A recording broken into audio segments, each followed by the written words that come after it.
মুকুটা বানাইয়া দিলা রে ও কিয়া ও আমার দয়ালয় আল্লাহ কেন বানাইছেন মোর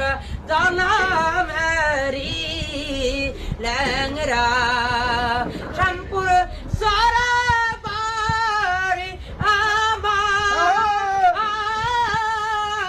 আইলাম আমি এখন দরগাঁও সেন্টারে গো ও কিয়া ও আমার দয়ালয় আল্লাহ কেন বানাইছেন মোর জনমেরি